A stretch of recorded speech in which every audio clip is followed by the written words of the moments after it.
Hello and welcome to my kitchen. My name is Sherry and today is Thirsty Thursday. So this is the day we usually throw back a couple of drinks and celebrate happy hour.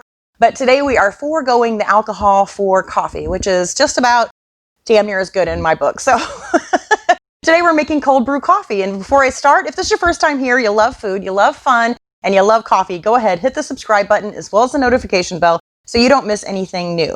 All right, so cold brew coffee is what we're making today, and you've probably had cold coffee before. I mean, it's been all the rage for about 2 or 3 years. It's at Starbucks and Dunkin' Donuts, McDonald's. But the difference between getting a cold coffee typically at those places versus a cold brew coffee is a lot of times, like, with your fast food places, you get a cold coffee and it's been brewed hot, it's poured over ice, and then it's refrigerated. So a cold brew is actually brewed cold. So you use cold water or room temperature water. And this takes about 18 to 24 hours. So we actually have a cold brew pitcher, and this is great. It has a filter here, and it has another filter it comes with. So not only can you do the cold brew coffee in here, you can also do tea, and you can do infused water as well.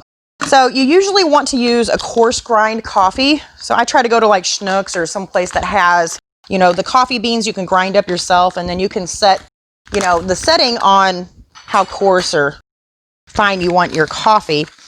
So I'm just filling this up. And my point of that was, this is not coarse. This is just what I had on hand. So this will work as well, but typically they say you want coarse coffee. So I'm just filling this up until it reaches the top of that little filter there.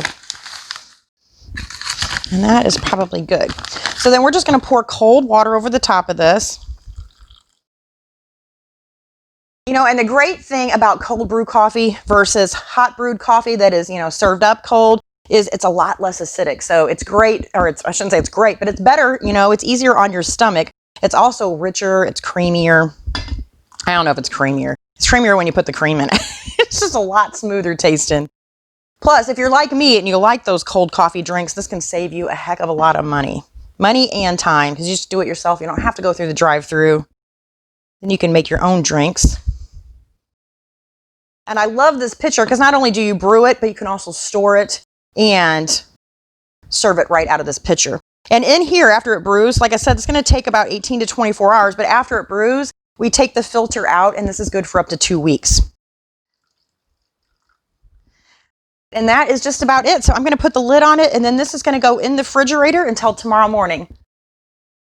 All right, so our coffee has been cold brewing for a little over 24 hours, so about a full day.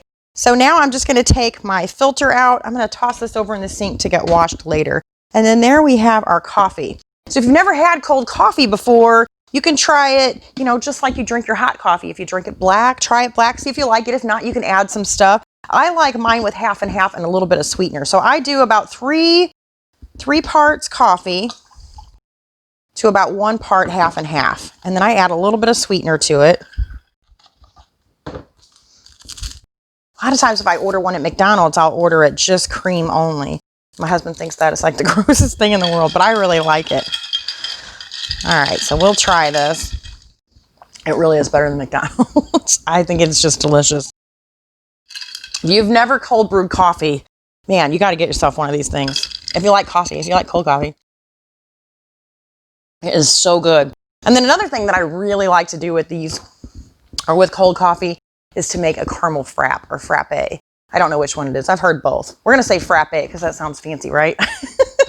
Anyway, that's what I'm going to be doing in my next video. I'm going to post that later on today, so be looking for that video. And I thank you so much for watching this one.